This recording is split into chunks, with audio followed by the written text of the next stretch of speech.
मित्रों, आप सभी लोगों का स्वागत है आपके अपने चैनल में। मित्रों, आज की वीडियो में हम आप सभी लोगों को एक अत्यंत महत्वपूर्ण कथा के माध्यम से बताने वाले हैं कि संसार में सबसे बड़ा कौन है, धर्म या लक्ष्मी। तो मित्रों, वीडियो बहुत ही रोचक होने वाली है, इसलिए आप सभी लोगों से निवेदन है कि अगर आप सभी लोग हमारे चैनल पर नए आए हो तो आप सभी हमारे चैनल को सब्सक्राइब करें और सभी वीडियो की नोटिफिकेशन के लिए आप सभी लोग नोटिफिकेशन बेल को भी दबाएं, जिससे आप सभी लोगों को आने वाली सभी वीडियो की नोटिफिकेशन सबसे पहले मिल सके। साथ ही साथ कमेंट बॉक्स में जय श्री हरि विष्णु जी, जय माता लक्ष्मी लिखना ना भूलें। मित्रों, आप सभी लोगों का ज्यादा समय नष्ट ना करते हुए आज की इस रोचक और प्रेरणादायक कथा को शुरू करते हैं। मित्रों, एक बार भगवान विष्णु जी क्षीर सागर में शेषनाग की सैया पर विराजमान होकर विश्राम कर रहे थे और माता लक्ष्मी जी भगवान विष्णु जी के चरण दबा रही थीं। तभी अचानक से उनके पास आकाश मार्ग से होते हुए उनके प्रिय वाहन गरुड़ जी पहुंच जाते हैं और भगवान विष्णु जी और माता लक्ष्मी जी को प्रणाम करते हैं। उसके बाद उनसे कहते हैं, हे प्रभु, आज मेरे मन में एक बहुत ही विचित्र और महत्वपूर्ण प्रश्न उठ रहा है, इसलिए कृपया करके आप मेरे उस प्रश्न का उत्तर देने की कृपा करें।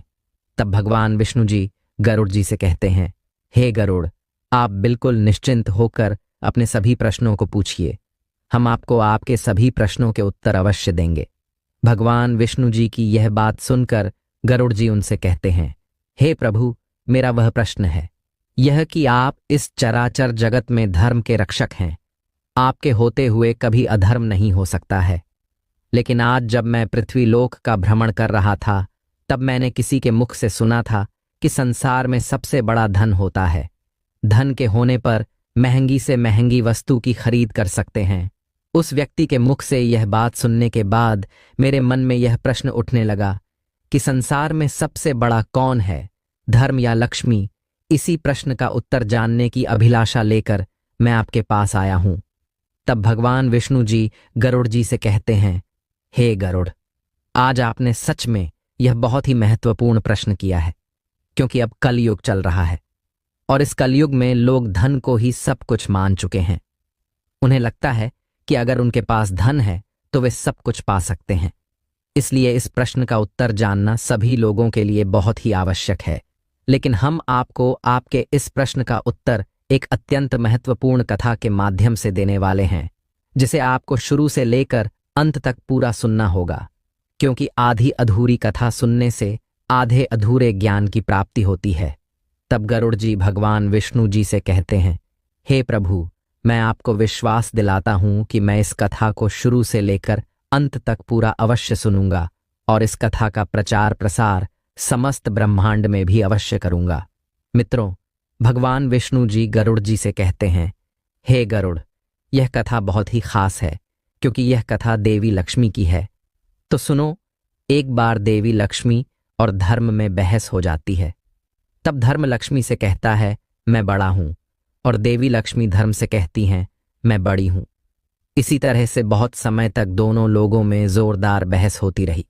तब देवी लक्ष्मी धर्म से कहती हैं कि हमें इसके फैसले के लिए देवराज इंद्र के पास जाना चाहिए, वही इसका फैसला करेंगे। इस पर धर्म देवी लक्ष्मी से कहता है, ठीक है। फिर दोनों लोग देवराज इंद्र के पास पहुंच जाते हैं। जब देवराज इंद्र इन दोनों को आते हुए देखते हैं, तब वे खड़े हो जाते हैं और हाथ जोड़कर देवी लक्ष्मी और धर्म से कहते हैं, हे मां लक्ष्मी, हे धर्म, मैं आप लोगों की क्या सेवा कर सकता हूं। फिर ये दोनों देवराज इंद्र से कहते हैं कि हम दोनों आपके पास फैसला करने आए हैं कि हम दोनों में कौन बड़ा है, धर्म बड़ा है या लक्ष्मी। यह बात सुनते ही देवराज इंद्र अपने मन में सोचने लगे कि अगर मैं कहता हूं धर्म बड़ा है तो लक्ष्मी मां मेरा साथ छोड़ देंगी, और अगर मैं कहता हूं कि मां लक्ष्मी बड़ी हैं तो धर्म मेरा साथ छोड़ देगा। तब देवराज इंद्र ने एक युक्ति निकाली और उनसे कहते हैं, हे मां, मैं आप दोनों का सही फैसला नहीं कर सकता हूं, लेकिन एक राजा आपका फैसला करके बता सकता है कि आप दोनों में सबसे बड़ा कौन है। तब देवी लक्ष्मी देवराज इंद्र से कहती हैं, वह कौन व्यक्ति है।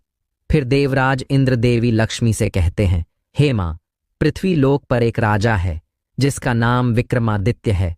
आप उसके पास जाइए, वह राजा बहुत ही धर्मपरायण और बहुत ही दयालु और बहुत ही उपकारी है। वही आपके इस फैसले का निर्णय करेगा कि आप दोनों में से कौन सबसे बड़ा है। यह बात सुनते ही देवी लक्ष्मी देवराज इंद्र से कहती हैं, ठीक है, हम उन्हीं के पास जाते हैं। उसके बाद धर्म और देवी लक्ष्मी महाराजा विक्रमादित्य के पास पहुंच जाते हैं। लेकिन जब महाराजा विक्रमादित्य महालक्ष्मी और धर्म को अपने सामने देखते हैं तो हाथ जोड़कर उन्हें सिंहासन पर विराजमान करवाते हैं और उनसे कहते हैं, कहिए, मैं आप लोगों की क्या सेवा कर सकता हूं। तब देवी लक्ष्मी राजा विक्रमादित्य से कहते हैं, हे राजन, मैं और धर्म आपके पास एक फैसला करने आए हैं। तब राजा विक्रमादित्य देवी लक्ष्मी से कहते हैं, क्या फैसला है। इस पर धर्म राजा विक्रमादित्य से कहता है, राजा साहब, आप इसका फैसला कीजिए कि मैं बड़ा हूं या लक्ष्मी, क्योंकि अगर धर्म ना रहे तो आदमी का जीवन व्यर्थ होता है। धर्म के बिना मनुष्य का समाज में जीने का कोई महत्व नहीं होता है। मेरे बिना मनुष्य के जीवन में पूरी तरह से खालीपन आ जाता है, लेकिन अगर धर्म ना रहे तो कुछ भी ठीक नहीं रहता है। तब देवी लक्ष्मी राजा विक्रमादित्य से कहती हैं कि हे राजन, अगर लक्ष्मी ना रहे, धन ना रहे, तो मनुष्य का जीवन नरक के समान हो जाता है। उसे दर दर की ठोकरें खानी पड़ती हैं, उसे गरीबी में जीवन यापन करना पड़ता है, वह दरिद्र हो जाता है, उसे सदैव दुख मिलता है। जब राजा विक्रमादित्य उन दोनों की बात सुनते हैं तब राजा विक्रमादित्य अपने मन में सोचने लगते हैं कि अगर मैं महालक्ष्मी को मना करता हूं, कहता हूं कि नहीं, मुझे धर्म बड़ा है, आप नहीं, तब महालक्ष्मी मेरा साथ छोड़ देंगी, मुझसे रुष्ट हो जाएंगी। और अगर मैं यह कहता हूं कि लक्ष्मी बड़ी हैं, तब धर्म मेरा साथ छोड़ देगा, जो कि मेरे लिए अत्यंत प्रिय है, क्योंकि वह मेरा घर ही नहीं है बल्कि वह मेरे लिए सब कुछ है। अपने मन में इतना सोचकर राजा विक्रमादित्य उनसे कहते हैं, ठीक है, मैंने आप दोनों लोग की बातों को ध्यान से सुन लिया है और समझ भी लिया है। तो आप दोनों ध्यान से सुनिए, मेरे लिए धर्म बहुत ही महत्वपूर्ण है। धन से श्रेष्ठ धर्म है, क्योंकि अगर धर्म ना हो तो व्यक्ति के जीने का कोई महत्व नहीं होता है। उसके बिना मनुष्य के जीवन में कोई रस नहीं रहता है। इसलिए अगर धर्म ना हो तो वह मनुष्य पशु समाज होता है। उसके मनुष्य योनि में जन्म लेने का कोई फायदा नहीं मिलता है। और एक बार के लिए अगर धन ना हो तो भी आदमी जीवित रह सकता है, वह गरीबी में जीवन यापन कर सकता है। धन ना रहे तो भी मनुष्य रूखी सूखी जो भी कुछ खाकर रह सकता है, अपना जीवन गुजारा कर सकता है। लेकिन अगर धर्म ना हो तो व्यक्ति के जीने का कोई महत्व नहीं होता है। इसलिए मैं धर्म को चुनता हूं, मेरे लिए धर्म ही सबसे बड़ा है। राजा विक्रमादित्य की बात सुनकर देवी लक्ष्मी उन पर बहुत ही क्रोधित हो जाती हैं और उनसे कहती हैं, हे राजन, तुम्हें अपने आप पर बहुत घमंड है। तुमने मेरा अंतर किया और तुमने धर्म को चुना है, इसलिए आज से मैं तुमसे दूर हो जाती हूं। आज के बाद से तुम कंगाल हो जाओगे। राजा विक्रमादित्य से इतना कहकर देवी लक्ष्मी वहां से चली जाती हैं। राजा विक्रमादित्य का साथ छोड़ देती हैं और धर्म महाराजा विक्रमादित्य के साथ हो जाता है। तब देखते ही देखते कुछ देर में राजा विक्रमादित्य एकदम से कंगाल और एकदम से गरीब हो जाते हैं, लेकिन उनका एक घोड़ा और तलवार शेष रह जाता है। अब राजा विक्रमादित्य अपने मन में सोचने लगते हैं कि मेरा यहां रहने का कोई महत्व नहीं है, इसलिए मुझे यहां से आगे चलना चाहिए। फिर राजा विक्रमादित्य घोड़े पर सवार होते हैं और तलवार लेकर आगे निकल जाते हैं। रास्ते में जाते जाते उन्हें ध्यान आता है कि रास्ते में मेरी बहन है और मुझे बहुत तेज भूख लगी है, साथ ही साथ मुझे विश्राम की भी आवश्यकता है। इसीलिए उन्होंने सोचा कि मैं अपनी बहन के पास रुककर कुछ खा पी लूं और विश्राम कर लूं, उसके बाद आगे का सफर तय करूंगा। जब राजा विक्रमादित्य अपनी बहन के महल के पास पहुंचते हैं तब उस महल के पहरेदार और सैनिक विक्रमादित्य की बहन के पास जाते हैं और उनसे कहते हैं कि आपका भाई आपसे मिलने आ रहा है। तब राजा विक्रमादित्य की बहन अपने उन पहरेदारों से कहती हैं कि ये बताओ कि मेरा भाई किस हालात में मेरे पास आ रहा है। तब वे सैनिक राजा विक्रमादित्य की बहन से कहते हैं कि हे महारानी, आपका भाई एक घोड़े पर सवार है और फटे हालत में आ रहा है। उसके वस्त्र गंदे हैं, मैले हैं और फटे हुए हैं। यह बात सुनते ही राजा विक्रमादित्य की बहन अपने उन सैनिकों से कहती हैं कि तुम उसे घोड़े के अस्तबल में रुकने को कहना, वहीं पर उसके बैठने और विश्राम करने की व्यवस्था कर दो। मैं कुछ देर बाद आती हूं। फिर जब राजा विक्रमादित्य अपनी बहन के महल के अंदर पहुंचते हैं, तब दरबारी और सैनिक उन्हें अस्तबल में ठहराते हैं, जहां घोड़े बांधे जाते हैं, जहां पर घोड़ों के रहने की व्यवस्था होती है। महाराजा विक्रमादित्य यह सब कुछ देखते हुए भी कुछ नहीं बोलते हैं, बल्कि चुपचाप रहते हैं और अपनी बहन के आने का इंतजार करने लगते हैं। उसके बाद जब उनकी बहन उनके पास आती है तो वह उनके खाने के लिए एक सूखी रोटी लेकर आती है। यह देखते ही महाराजा विक्रमादित्य की आंखों में आंसू आ जाते हैं, लेकिन फिर भी वे कुछ नहीं करते हैं और कहते हैं, बहन, तुम रोटी तो ले आई हो, लेकिन पानी ले आओ, मुझे प्यास लगी है। अब विक्रमादित्य की बहन पानी लाने के लिए जाती है।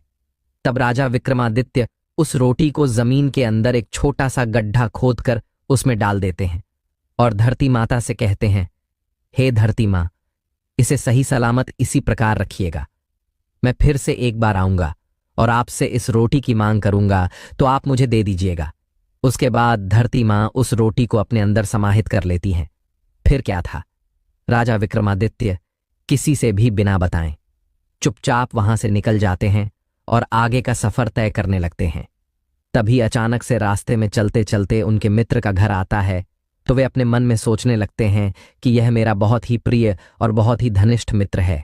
मैं इसके पास जाता हूं, इसके पास कुछ भोजन करके विश्राम कर लूंगा। मित्रों, भगवान विष्णु जी गरुड़ जी से कहते हैं, हे गरुड़, जब विक्रमादित्य का मित्र देखता है कि मेरा मित्र आया है तो वह राजा विक्रमादित्य का खूब स्वागत करता है और उसे भोजन करने के लिए कहता है।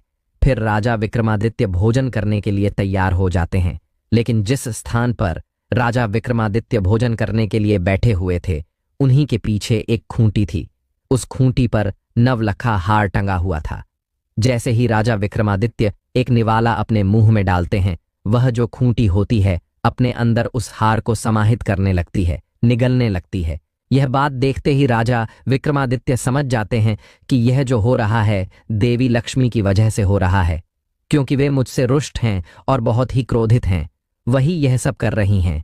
इसी तरह करते करते जब वह पूरा भोजन खत्म कर लेते हैं, तब तक वह खूंटी पूरी तरह से उस हार को अपने अंदर निगल जाती है।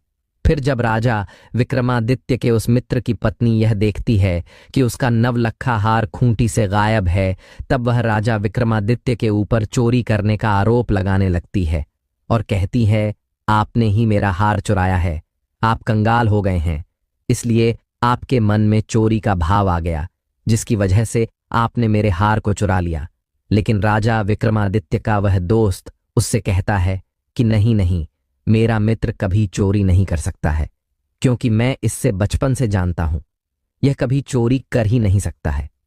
उस मित्र के लाख समझाने के बाद भी उसकी पत्नी नहीं मानती है और राजा विक्रमादित्य को अपने घर से बाहर निकाल देती है। इतना सब होने के बावजूद भी राजा विक्रमादित्य कुछ नहीं कहते हैं, बल्कि शांत होकर अपने मित्र के घर से बाहर निकल जाते हैं और आगे का सफर फिर तय करने लगते हैं। अब चलते चलते उन्हें रात हो जाती है और वे सोचते हैं कि रात में सफर करना ठीक नहीं है, हम सुबह में सफर करेंगे। यह सोचकर राजा विक्रमादित्य अपने घोड़े को खड़ा करते हैं और अपने तलवार को लेकर एक पेड़ के नीचे बैठ जाते हैं। कुछ ही देर बाद उन्हें नींद आ जाती है, लेकिन अचानक से उसी स्थान पर दो चोर आ जाते हैं और पीछे से उस नगर के राजा के सैनिक उनके पीछे पीछे आ रहे थे, क्योंकि उन चोरों ने राजा के ही राजमहल में चोरी की थी। यह सब देखते हुए दोनों चोर बहुत ही भयभीत हो जाते हैं और अपने मन में सोचने लगते हैं कि सैनिक अब हमारे करीब आ गए हैं, हमें पकड़ लेंगे। तब वे चोर चोरी किए हुए धन को महाराजा विक्रमादित्य के पास ही छोड़कर वहां से भाग जाते हैं। फिर जब सैनिक राजा विक्रमादित्य के पास आते हैं तो वे देखते हैं कि इतना सारा धन पड़ा हुआ है, तो वे सोचते हैं कि यही चोर है। तो वे सैनिक राजा विक्रमादित्य को ही चोर समझकर उन्हें गिरफ्तार कर लेते हैं और उन्हें कैद करके उस नगर के राजा के पास लेकर पहुंच जाते हैं। वह राजा यह सब चीज देखकर बहुत ही क्रोधित हो जाता है। इस बात से गुस्सा होकर वह राजा अपने सैनिकों को आदेश दे देता है कि इस व्यक्ति का एक हाथ और एक पैर काट दिया जाए, इसे अपंग बना दिया जाए। इतना सुनने के बाद भी विक्रमादित्य अपने सफाई में कुछ नहीं कहते हैं, बल्कि वे मौन रहते हैं। राजा के सैनिकों द्वारा विक्रमादित्य का एक हाथ और एक पैर काट दिया जाता है। उसके बाद वह राजा अपने सैनिकों को आदेश देता है कि इसे नगर के ही चौराहे पर बैठा दिया जाए ताकि इसे लोग देखें और इससे सबक लें कि हमारे राज्य में चोरी करने का क्या परिणाम होता है। फिर उस राजा के सैनिक राजा विक्रमादित्य को उठाकर नगर के ही चौराहे पर बैठा देते हैं। अब हर रोज उस चौराहे के पास से गुजरने वाले लोग राजा विक्रमादित्य को देखकर उन पर थूकते और उन्हें गालियां देते थे और कहते थे कि यह तो चोर है, चोरी करेगा तो ऐसा ही फल पाएगा। यह कहते हुए वे लोग वहां से चले जाते हैं। लेकिन एक दिन की बात है, एक दिन उसी रास्ते से मटकी लिए हुए एक व्यक्ति जा रहा था। वह बहुत ही दयालु था। फिर जब विक्रमादित्य उस व्यक्ति को देखते हैं तो वे समझ जाते हैं यह व्यक्ति स्वभाव का बहुत ही अच्छा है। तो वे उस व्यक्ति से कहते हैं, हे राहगीर, अगर आपके पास पानी हो तो मुझे पिला दीजिए, मुझे बहुत ही प्यास लगी है। तब वह ग्वाला बिना कुछ सोचे समझे अपनी मटकी से पानी निकालकर राजा विक्रमादित्य को पिला देता है और उनसे कहता है कि तुमने चोरी क्यों की? अगर चोरी नहीं की होती तो तुम्हें ऐसी सजा नहीं मिलती। तुमने चोरी की है, राजा के दोषी हो, फिर भी मैं तुम्हें पानी पिला रहा हूं। इतना कहकर वह ग्वाला वहां से चला जाता है। जब वाला दूसरे नगर में तो पहुंचता है तो वह वहां के लोगों को घी बांट रहा था, लेकिन उसका घी खत्म नहीं हो रहा था। ये देखकर वह बहुत ही हैरान होता है कि मैं इतना सारा घी बेच रहा हूं, फिर भी मेरे मटके से घी खत्म नहीं हो रहा है। ये देखते हुए वह अपने मन में सोचने लगता है कि यह क्या बात है। पूरे दिन की कमाई करने के बाद उसके पास अच्छी खासी रकम हो जाती है और वह अपने घर आ जाता है। फिर अपनी पत्नी से कहता है कि हे प्रिय, आज बहुत ही विचित्र बात हुई है। मैंने राजा द्वारा सजा पाए गए इंसान का मदद की थी और उसे पानी पिलाया, तो आज मेरे साथ एक चमत्कार हुआ। मैं जितना भी घी बेच रहा था उतना ही ज्यादा बढ़ रहा था। मेरे मटकी में से घी खत्म ही नहीं हो रहा था। मुझे तो लगता है कि वह जरूर कोई दिव्य आत्मा है, वह कोई अच्छा पुरुष है। तब ग्वाले की पत्नी अपने पति से कहती है कि हे स्वामी, हमारे पास एक भी औलाद नहीं है। हम औलाद के सुख से वंचित हैं और हम लोग बहुत बूढ़े भी हो गए हैं। इसलिए आप ऐसा करिए कि उस व्यक्ति को हमारे घर लेते आइए, हम उसे अपना पुत्र समझकर उसके साथ जीवन यापन करेंगे। तब वह ग्वाला अपनी पत्नी से कहता है कि हे प्रिय, तुम्हारी बात तो ठीक है, लेकिन इसके लिए हमें राजा साहब से इजाजत लेनी होगी, उनकी अनुमति लेनी होगी। फिर उसकी पत्नी उस ग्वाले से कहती है, वह बेचारा हाथ पैर से अपंग है, अब वह हम लोगों के साथ रहेगा तो उसका भी मन बहलता रहेगा और हमें भी अपने पुत्र का होने का अनुभव प्राप्त होगा। तब वह ग्वाला अपनी पत्नी की बातों को सुनकर उस नगर के राजा के पास जाता है और उस राजा से कहता है, हे महाराज, आपने जिस अपराधी का हाथ पैर काटकर चौराहे पर बिठा दिया है, मैं उसे अपने घर ले जाना चाहता हूं, मैं उसे अपने साथ ले जाना चाहता हूं। तब वह राजा उस ग्वाले से कहता है, वैसे भी वो हमारे किसी काम का नहीं है, उसके हाथ पैर तो है नहीं, इसीलिए अब वह हमारे नगर में बोझ बना हुआ है। तुम उसे अपने साथ ले जा सकते हो, हमें इसमें कोई आपत्ति नहीं है। यह सुनते ही वह ग्वाला भागता भागता हुआ जाता है और राजा विक्रमादित्य को अपने नौकर चाकर की सहायता से अपने घर के लिए ले आता है और उन्हें नहला धुलाकर स्वच्छ वस्त्र पहनाता है और भजन करता है और राजा विक्रमादित्य से कहता है, आज से तुम मेरे पुत्र बनकर रहोगे, क्योंकि हमारा कोई संतान नहीं है और हम बूढ़े भी हो चुके हैं। कम से कम बुढ़ापे में ही हमें संतान का सुख मिलेगा, इसलिए मैं तुम्हें अपने पास लाया हूं। क्या तुम्हें मेरा पुत्र बनना स्वीकार है? तब राजा विक्रमादित्य उस ग्वाले से कहते हैं, हां, मुझे आपका पुत्र बनना स्वीकार है। फिर राजा विक्रमादित्य उस ग्वाले के पास उसके पुत्र के रूप में रहने लगते हैं। उस नगर के राजा की जो पुत्री थी वह बहुत ही विदुषी और बहुत ही दूरदर्शी थी। वह जब भी गाना गाया करती थी तो आपने आप ही दीपक जल जाया करते थे, इसलिए हर शाम को वह गाना गाती, गीत गाती थी तो पूरे नगर में दीप जल जाते थे और रात्रि हो जाती। जब सबके सोने का समय हो जाता तो वह राजकुमारी गीत गाकर सारे दियों को फिर से बुझा दिया करती थी। लेकिन यह सब चीज राजा विक्रमादित्य देख रहे थे। वे भी रोज गीत गाकर मंदिरों के दीपक फिर से जला दिया करते थे। ये सारी चीज जब वह राजकुमारी देखते हैं तो वह समझ जाती है कि दीपक को जलाने वाला और कोई नहीं, राजा विक्रमादित्य ही हो सकते हैं। वे इस नगर में है। यह सोचकर वह राजकुमारी बहुत ही प्रसन्न होती है। मित्रों, भगवान विष्णु जी गरुड़ जी से कहते हैं, हे गरुड़, इसी तरह से दिन बीत रहे थे। लेकिन एक दिन वह राजा अपने पुत्री का स्वयंवर करता है और स्वयंवर के लिए दूर दूर से राजा महाराजा उस राजा के पास आए होते हैं। इस समय राजा ने उस ग्वाले को आदेश दिया था कि हमें 100 घड़े घी चाहिए, तुम इसका व्यवस्था करो। यह बात सुनकर अब ग्वाला बहुत ही धर्म संकट में पड़ जाता है कि राजकुमारी का स्वयंवर है, घी के दीपक जलाने हैं, घी का पकवान बनना है, 100 घड़े घी चाहिए, मैं कहां से इतनी घी का इंतजाम करूंगा। तब राजा विक्रमादित्य उस ग्वाले से कहते हैं, हे पिताश्री, आप परेशान मत होइए, यह सब मुझ पर छोड़ दीजिए, मैं कहीं से भी घी का इंतजाम कर दूंगा। वह ग्वाला राजा विक्रमादित्य से कहता है, हे पुत्र, तुम्हारे पास हाथ पांव नहीं है, तुम कैसे इतने सारे घी की व्यवस्था करोगे, कहां जाओगे, कहां से लाओगे। तब राजा विक्रमादित्य उस ग्वाले से कहता है, पिताश्री, मैंने कहा ना कि आप मेरे ऊपर सब कुछ छोड़ दीजिए, आप निश्चित हो जाइए और कल राजकुमारी के स्वयंवर में मैं भी जाना चाहता हूं। जब घी का इंतजाम हो जाएगा तब कल जाते वक्त आप भी मुझे अपने साथ लेकर चलिएगा। इस बात को सुनकर राजा विक्रमादित्य उस ग्वाले से कहते हैं, हे पिताश्री, आप महाराज से कह दीजिए कि वह घी का डिब्बा भिजवा दें, घी का व्यवस्था हो जाएगा। राजा के महल से उसके नौकर 100 घड़े लेकर आते हैं और राजा विक्रमादित्य को दे देते हैं। जब रात्रि का समय होता है तो राजा विक्रमादित्य अपने तपोबल और शक्ति से उन घड़ों में घी भर देते हैं। फिर जब सुबह हुई तब वह ग्वाला देखता है कि इतना सारा घी मेरे पुत्र ने इकट्ठा कर लिया है, तो वह बहुत ही प्रसन्न होता है। तब वह जान जाता है कि यह मेरा पुत्र बहुत ही दिव्य है। उसके बाद वह ग्वाला खुशी खुशी उन 100 घड़ों को उस नगर के राजा के पास भिजवा देता है। अब वह राजकुमारी के स्वयंवर में जाने के लिए तैयार होने लगता है और अपने पुत्र को भी तैयार करता है। राजा विक्रमादित्य को नहलाता धुलाता है और स्वच्छ और सुंदर वस्त्र पहनाता है। फिर अपने नौकर चाकरों की सहायता से विक्रमादित्य को अपने साथ ले जाता है। उसे राज्य दरबार में दूर दूर से कई राजा महाराजा राजकुमारी के स्वयंवर में आए हुए थे। सब सिंहासन पर विराजमान थे, लेकिन जो राजा विक्रमादित्य थे वे किसी एक कोने में बैठे हुए थे। जब स्वयंवर का समय आता है तब राजकुमारी उस महल में पधारती हैं। हाथ में जयमाला लिए हुए राजा विक्रमादित्य की तलाश करने लगती हैं।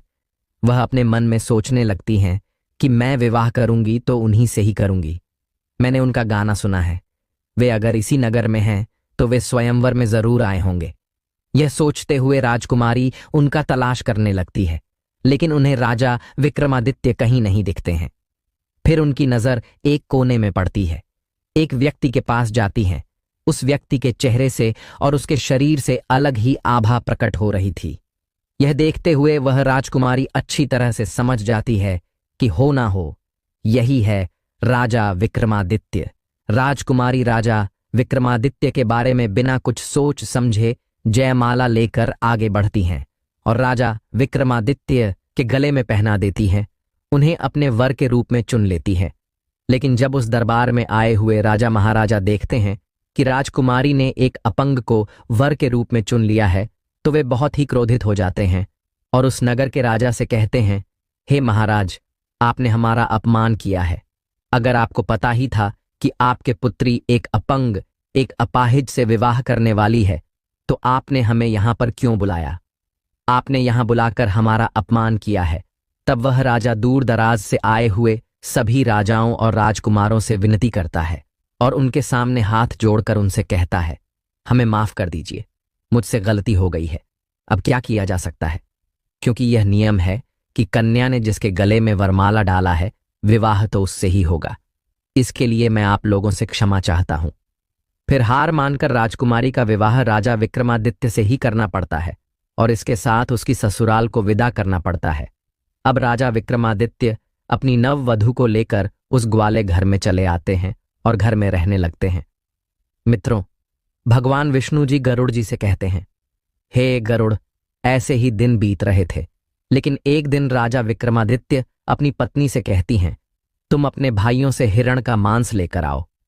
यह सब सुनते ही राजकुमारी का तो मन नहीं होता है कि मैं अपने भाइयों से कुछ मांगने के लिए जाऊं, लेकिन अपने पति की इच्छा का मान रखते हुए वह राजकुमारी अपने भाई और अपने भाभी के पास पहुंच जाती है। उनसे कहती है कि भाभी, मुझे हिरण का मांस खाने की इच्छा हुई है, आप मुझे हिरण का मांस लाकर दे दीजिए। लेकिन राजकुमारी अपने पति का नाम नहीं लेती हैं, क्योंकि वह अपने पति का सम्मान करती थी। इसलिए वह अपने लिए कहती है कि उसे हिरण का मांस खाने का मन कर रहा है।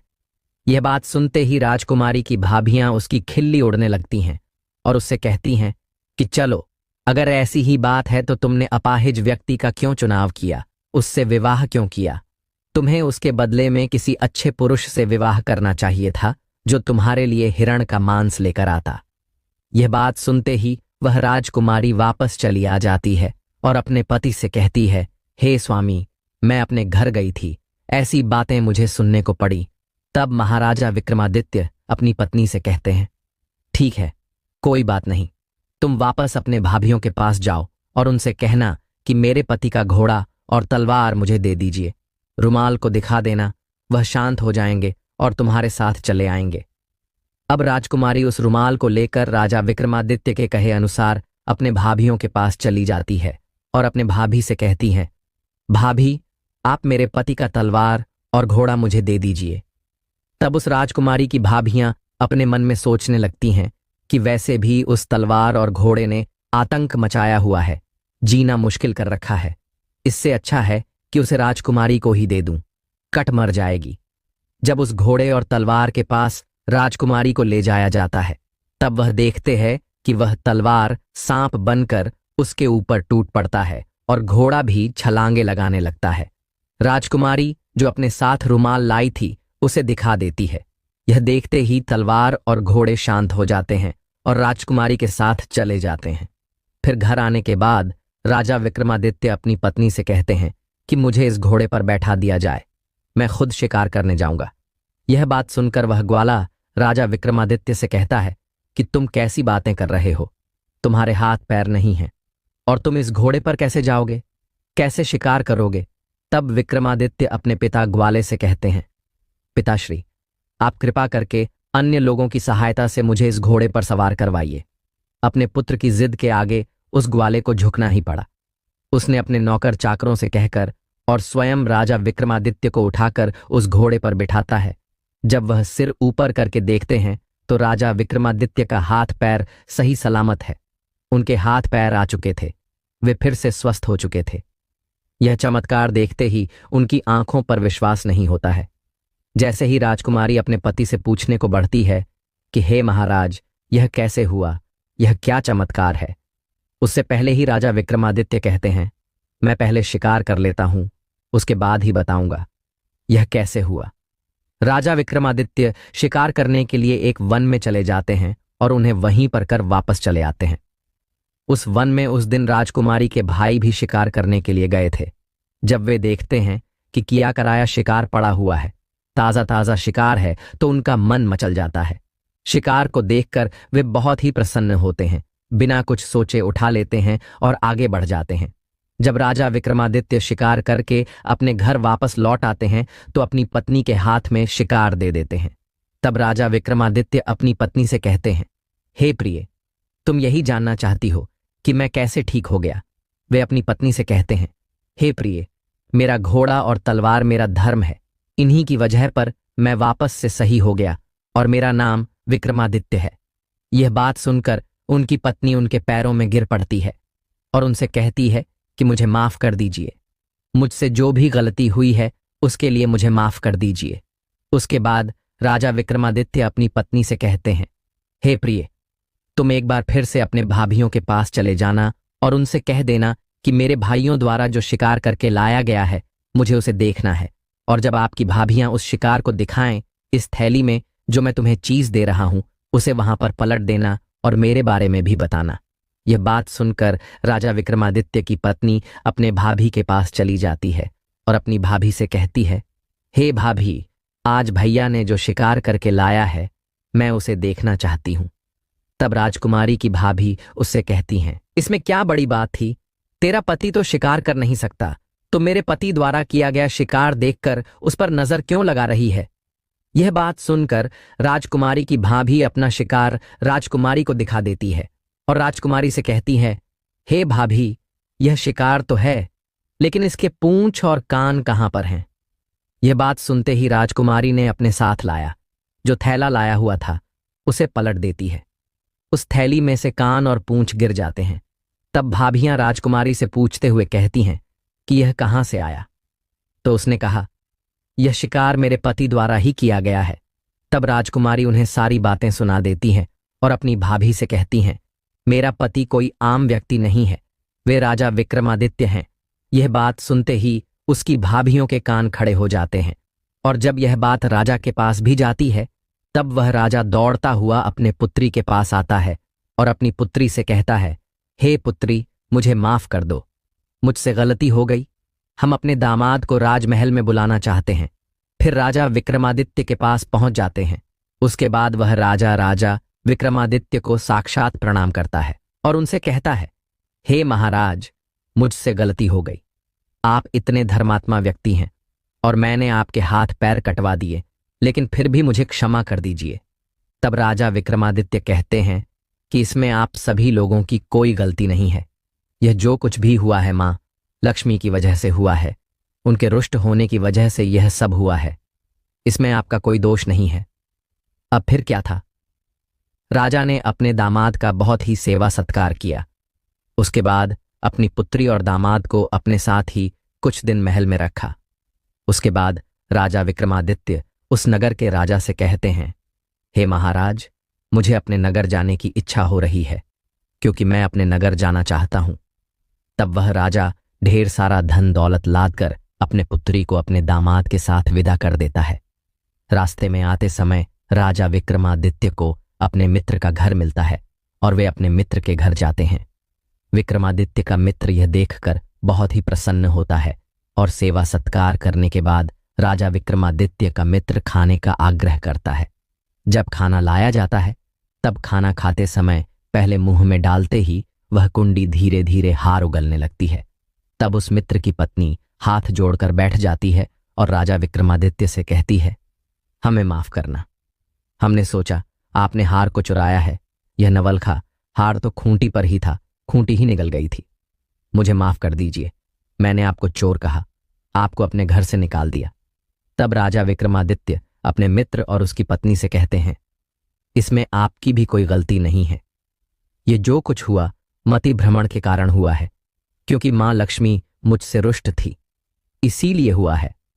और अपने मित्र को क्षमा करते हुए राजा विक्रमादित्य वहां से विदा लेते हैं। जब वे आगे बढ़ते हैं तो उनकी बहन का ससुराल आता है।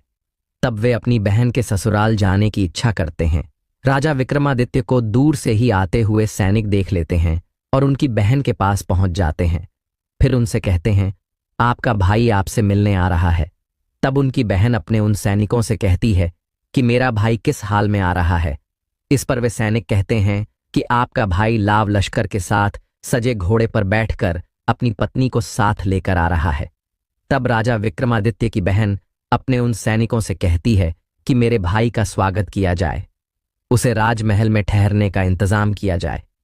फिर जब राजा विक्रमादित्य अपनी बहन के महल में पहुंचते हैं तो वहां पर उनका खूब आदर सत्कार होता है।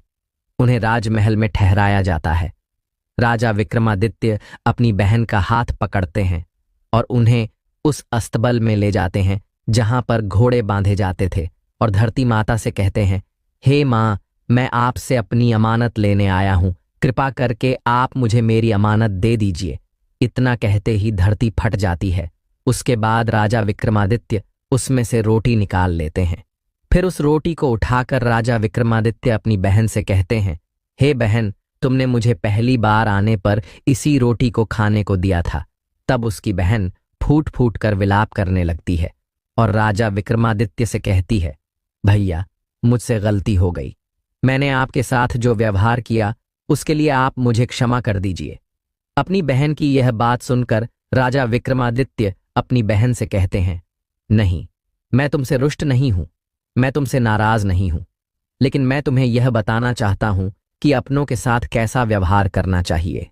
अपनों के साथ किसी भी स्थिति में उसे किस तरह से व्यवहार करना चाहिए, यह तुम्हें मैं बता रहा हूं। लेकिन इसके अलावा मैं तुमसे नाराज नहीं हूं। बस तुम्हें यह बात सीख लेना चाहिए कि हमें अपनों से व्यवहार कैसा करना चाहिए। यह सभी बात सुनते ही राजा विक्रमादित्य की बहन बहुत ही लज्जित हो जाती है। जब राजा विक्रमादित्य अपने नगर चले आते हैं तो नगर के मुख्य द्वार पर ही माता लक्ष्मी राजा विक्रमादित्य का प्रतीक्षा कर रही थी। फिर माता लक्ष्मी राजा विक्रमादित्य से कहती हैं कि मैंने तुम्हारी खूब परीक्षा ली, तुम्हें खूब प्रताड़ित किया, लेकिन फिर भी मेरी इस परीक्षा में तुम सफल रहे। मित्रों, भगवान विष्णु जी गरुड़ जी से कहते हैं, हे गरुड़ देवी। लक्ष्मी राजा विक्रमादित्य से कहती हैं कि अब मैं मानती हूं कि धर्म सबसे बड़ा है, मुझसे भी बड़ा धर्म है। अगर धर्म है तो किसी चीज की कोई कमी नहीं है, क्योंकि जहां पर धर्म रहेगा वहां पर लक्ष्मी भी रहेगी। इसलिए मैं तुम्हें आशीर्वाद देती हूं कि चिरकाल तक, जब तक पृथ्वी रहेगी तब तक तुम्हें कोई नहीं भूलेगा, तब तक तुम्हें याद किया जाएगा। यह आशीर्वाद देते ही देवी लक्ष्मी वहां से अंतर्ध्यान हो जाती हैं और राजा विक्रमादित्य का राजमहल राजपट वापस लौट आते हैं। उसके बाद राजा विक्रमादित्य अपने महल में सुख चैन से राज्य करने लगते हैं। मित्रों, भगवान विष्णु जी गरुड़ जी से कहते हैं, हे गरुड़, अब तो आपको आपके सभी प्रश्नों के उत्तर मिल ही गए होंगे। तब गरुड़ जी भगवान विष्णु जी से कहते हैं, हे प्रभु, आज आपने मुझे इस कथा के माध्यम से बहुत ही महत्वपूर्ण ज्ञान दिया है और आपने मेरे सभी प्रश्नों के उत्तर भी दे दिए हैं। इसलिए मैं आपको विश्वास दिलाता हूं कि मैं इस कथा का प्रचार प्रसार समस्त ब्रह्मांड में भी अवश्य करूंगा। मित्रों, धन से बड़ा धर्म होता है, इसलिए धन के पीछे ज्यादा नहीं दौड़ना चाहिए, क्योंकि पता नहीं कितने धनवान राजा महाराजा हो चुके हैं जो समय आने पर राजा से रंक हो चुके हैं। इसलिए हमें धनरूपी माया के पीछे नहीं पड़ना चाहिए, बल्कि जीवन भर अच्छे कर्म करते रहना चाहिए, क्योंकि मृत्यु के बाद आप धन दौलत ऐश्वर्य अपने साथ कुछ भी लेकर नहीं जा सकोगे। उसकी जगह पर अगर आप पुण्य कर्म करते हैं तो उसका फल आपको अवश्य मिलेगा। अतः आपको धन को ज्यादा प्रधानता देने की जगह पर कर्म को अधिक प्रधानता देना चाहिए। मित्रों, आप सभी लोगों को यह वीडियो कैसी लगी हमें कमेंट बॉक्स में अवश्य बताएं, और अगर आप सभी लोग हमारे चैनल पर नए आए हो तो ऐसी ही ज्ञानवर्धक और प्रेरणादायक कथाओं के लिए आप सभी लोग हमारे चैनल को अवश्य सब्सक्राइब करें। और अगर आप सभी लोगों को यह वीडियो अच्छी लगी हो तो आप सभी लोग वीडियो को लाइक करें। साथ ही साथ कमेंट बॉक्स में जय श्री हरि विष्णु जी, जय माता लक्ष्मी लिखना ना भूलें। और सभी वीडियो की नोटिफिकेशन के लिए आप सभी लोग नोटिफिकेशन बेल को भी दबाएं, जिससे आप सभी लोगों को आने वाली सभी वीडियो की नोटिफिकेशन सबसे पहले मिल सके। मित्रों, वीडियो को यहाँ तक देखने के लिए आप सभी लोगों का दिल से धन्यवाद।